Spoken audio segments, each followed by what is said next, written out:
A Assembleia lança nesta terça-feira o livro Desonerações de ICMS, Lei Candir e o Pacto Federativo.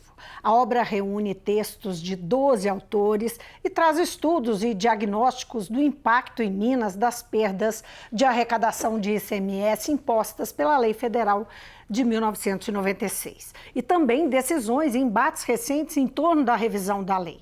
Eu vou conversar com o deputado Sávio Souza Cruz, do MDB, que é líder do bloco Minas Tem História e um dos organizadores do livro. O outro organizador é o ex-advogado-geral do Estado, Onofre Alves Batista Júnior. Muito bem-vindo, deputado.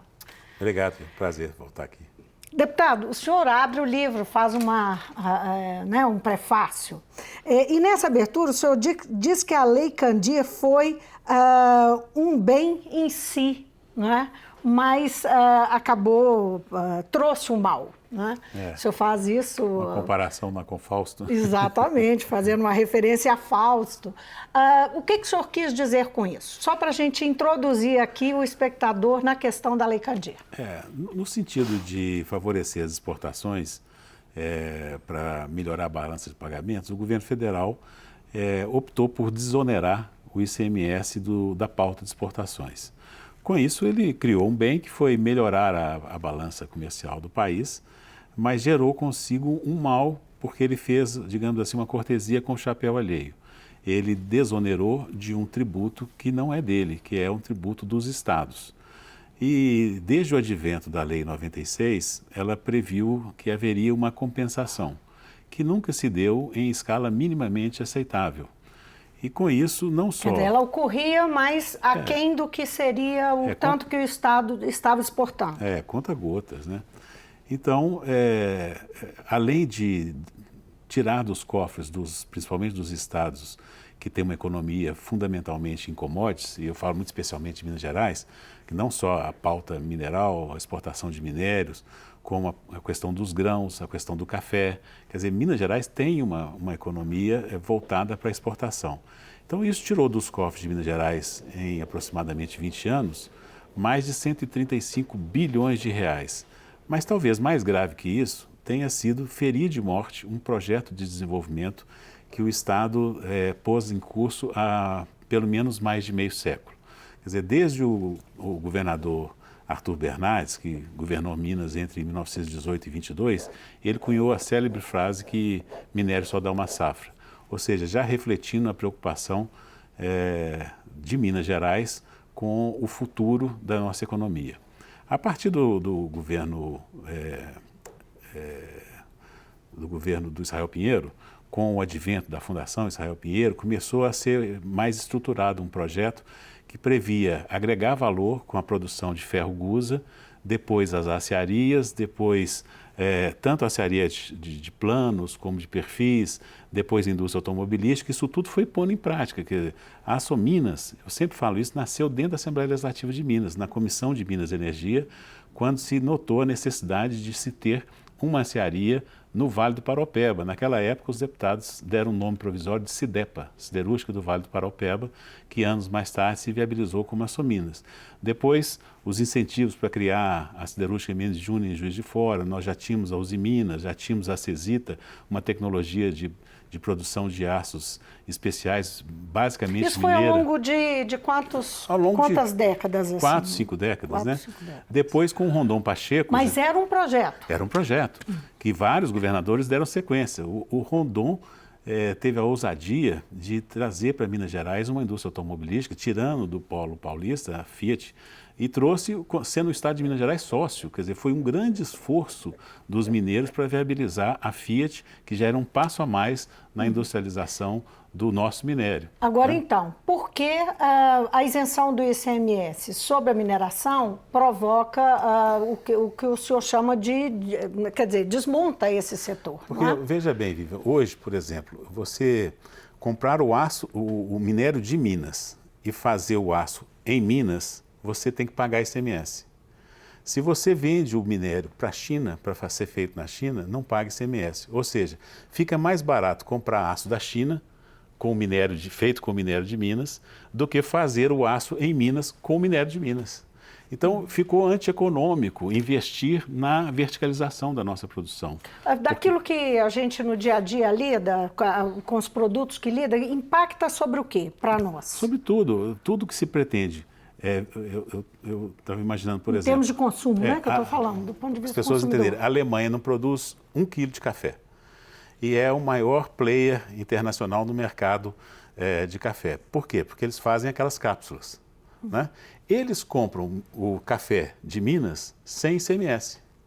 Se alguém quiser fazer essas cápsulas em Minas Gerais, além da dificuldade da tecnologia, ele não conseguirá competir porque ele vai ter que pagar o ICMS do café. Então, isso acontece com os minérios, acontece com o café, com toda a nossa pauta de exportação. Então, assim, nós precisamos... Quase tudo que a gente produz, então, é subvalorizado. Não é? E fica mais difícil aproveitar em Minas do que comprar do exterior, que compra sem imposto na nossa mão. Agora, voltando objetivamente ao livro, são 12 textos de 12 autores diferentes, né? E envolve uma série de cabeças pensantes do Estado na área do direito, na área da economia, da ciência política, não é? O que o senhor destaca desses temas e como é que que isso é um documento, na verdade, né? Um amplo documento. Como é que ele vai poder ser utilizado? Eu acho que retoma um esforço importante que a própria Assembleia moveu em 2017. Naquela época, o governador de Minas reuniu com alguns governadores do país, lançou um manifesto, se eu não me engano, em Diamantina. A Assembleia criou uma comissão especial sobre a Lei Candir e esse assunto ficou um pouco adormecido, né? Mas eu acho que nós precisamos de exigir do governo federal não só essa reparação, como também uma contribuição do governo federal na construção de um novo projeto de desenvolvimento para Minas, na retomada de um projeto de desenvolvimento. Como é que seria isso? O que o senhor tem em mente? Acho que nós precisamos, por exemplo, resolvida a questão do passivo, do pretérito, né? Se a ideia não for voltar com o ICMS na exportação, a gente poderia criar imposto de exportação em alguns elementos da nossa pauta. Então, peraí, deixa eu só que eu me adiantei aqui, pulei um pouco. Na verdade, nós não falamos daquilo que Minas Gerais entende, não é? E especialmente a Assembleia capitaneia essa revisão da lei e luta aí por um passivo, não é? Que supera os 100 bilhões. Exato. De dinheiro que não foi repassado. Exato. Há no Congresso uma lei sobre uma tentativa, um projeto de lei para tentar resolver essa questão. Não é isso? O Supremo deu um prazo, né? Em 2016, o Supremo reconheceu o direito dos estados e deu um prazo ao Congresso de 1 ano para que regulamentasse essa compensação que nunca foi feita. O Congresso já perdeu esse prazo, o assunto foi até ao TCU, que teve uma posição completamente estapafúrdia, e voltou ao Supremo e voltou ao Congresso. Nós estamos nesse pé. Mas o que me preocupa, Vivi, é que essas questões dependem basicamente de articulação política.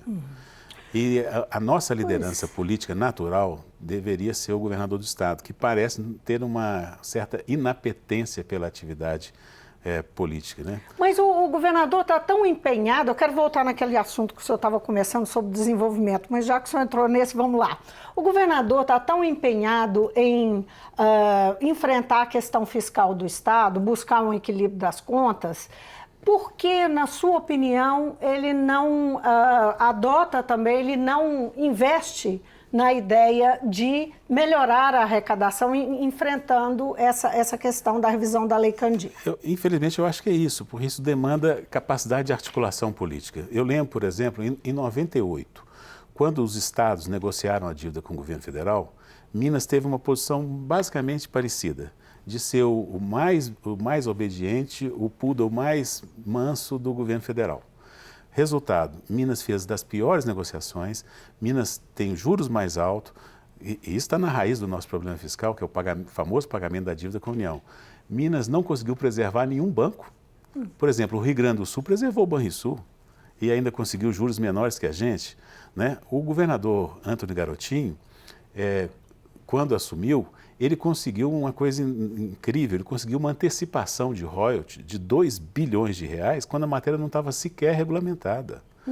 Tudo em razão de quê? Articulação política. Mas olha só, o governador, quando manifestou interesse que estados e municípios fossem integrados à reforma da Previdência, o que não aconteceu, foi no encontro de governadores para Brasília, não é? Isso denota articulação política, alguma articulação política. Por que não em relação à Lei Candir? Não, na minha opinião, os estados estavam caudatários da articulação do governo federal, que colocou a reforma da Previdência como uma espécie de emplasto para todas as feridas, que vai resolver todas as questões fiscais nacionais e dos entes federados. Mas uma pauta que é exclusiva, ou que é fundamental de Minas, como é a questão da Lei Candir, e eu tive a oportunidade de falar com o secretário de Desenvolvimento aqui, Minas tem várias outras pautas.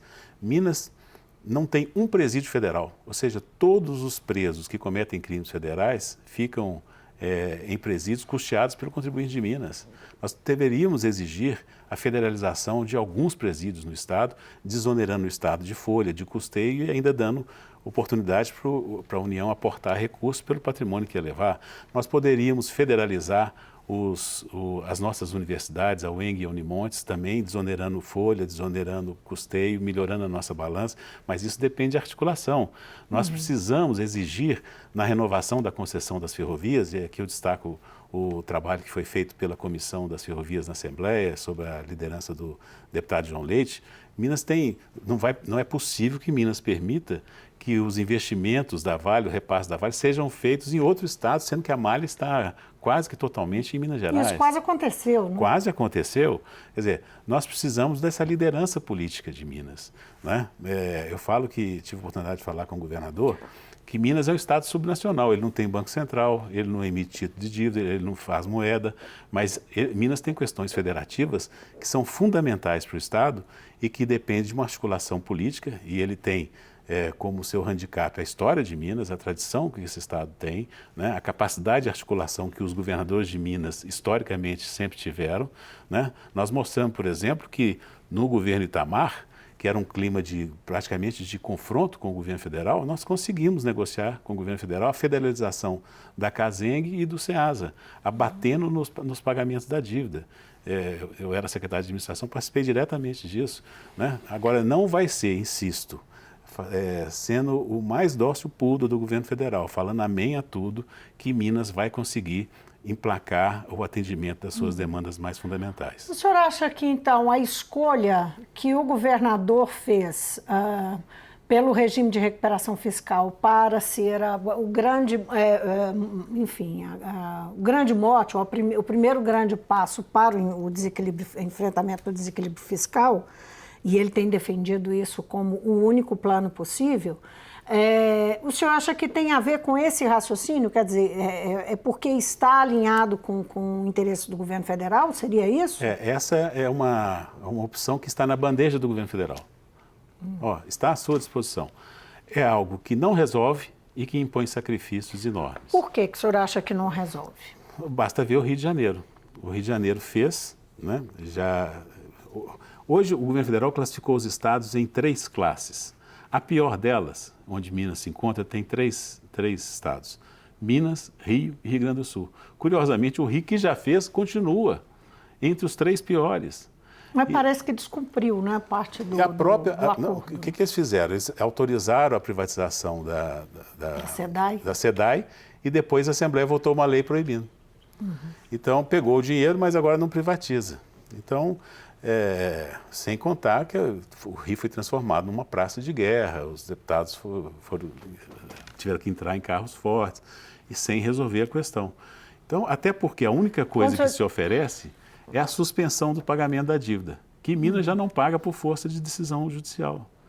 Então, a única coisa, assim, vai suspender o pagamento da dívida durante 3 anos, prorrogáveis por mais 3. Mas aí também tem os juros que estão contando. Exatamente, joga o problema para frente, porque os juros, a correção continua incidindo.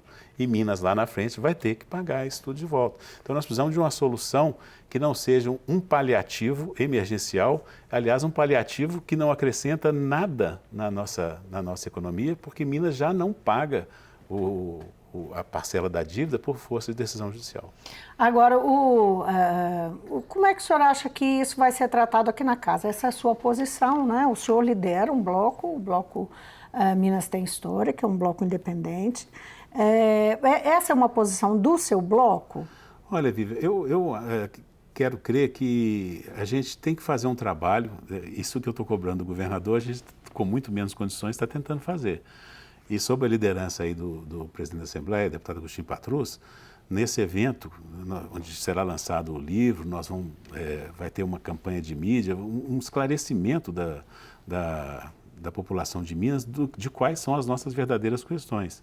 O que realmente pode levar Minas a cortar esse sufoco que vem vivendo há tempos e inaugurar um novo tempo, de novo processo de crescimento.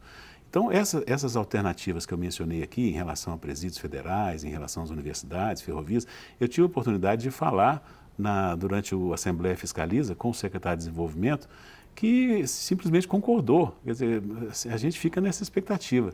Concorda, mas então vamos pegar todos o boi pelo chifre, vamos unir Minas Gerais em torno dessas pautas que são fundamentais para Minas Gerais. Né? Olha para você ver. Os projetos do regime de recuperação fiscal vão chegar, não é? E quando o senhor falou em sacrifício, o senhor estava se referindo especialmente, né, ao que deve vir, a questão das privatizações. Os projetos não estão aqui ainda, não se conhece os detalhes, mas privatizações e congelamento de salário de servidor estão na previsão. Os servidores de Minas já estão com o salário congelado em algumas categorias há 12 anos. Não é? Há 12 anos. Então, congelar mais quanto? Mais um século? O que vai fazer? Né? Então, não é isso que vai melhorar a situação fiscal de Minas, porque congelados já estão na prática, embora não estejam na lei. Então, isso não vai resolver, é isso que a gente está tentando mostrar. A questão de não pagar a dívida com a União, também nós não vamos mudar nada, porque já não pagamos. E abrir mão, recentemente, eu falo assim, é muito curioso, não vi ninguém falando ainda em privatizar a Copanor, você já viu? Ninguém quer a Copanor, só quer pegar aquilo que foi feito com dinheiro público, que é lucrativo, e agora pegar na tábua da beirada, né? Por preço vil, né? Aquilo que a CEMIG, por exemplo, foi a maior empresa construída pelos mineiros na sua história. Agora, deputado, o senhor está dizendo, eu vou voltar na questão da capacidade de articulação, a crítica que o senhor fez ao governador. O governador, por outro lado, ele tem usado de ardil político na medida que ele fala para alguns setores da sociedade, especialmente para os empresários, mais de uma vez, expondo a Assembleia, no sentido de que a Assembleia tem que colaborar, a Assembleia tem um papel de decisão do projeto, das propostas que ele está enviando. Não é? Ele tem feito isso também na publicidade, colocando no ar publicidade nos mesmos termos, colocando na responsabilidade da Assembleia essa solução que ele aponta. Mas é uma comunicação rasa, porque quando se destrincha e se vai ver o que isso vai resolver ou não, fica claro que isso não resolve absolutamente nada. No máximo, isso posterga um colapso financeiro que Minas está às vésperas de viver se nada for feito. Nós estamos dando alternativa. Aí o papel da Assembleia. Estamos oferecendo alternativas ao governo federal, só que precisamos que ele entre nesse processo. E eu fico, às vezes eu fico revoltado, porque as questões de outros estados importantes são sempre resolvidas por articulação política. Eu mencionei aqui o governador Garotinho, numa articulação política no governo Fernando Henrique, conseguiu 2 bilhões de antecipação de royalties.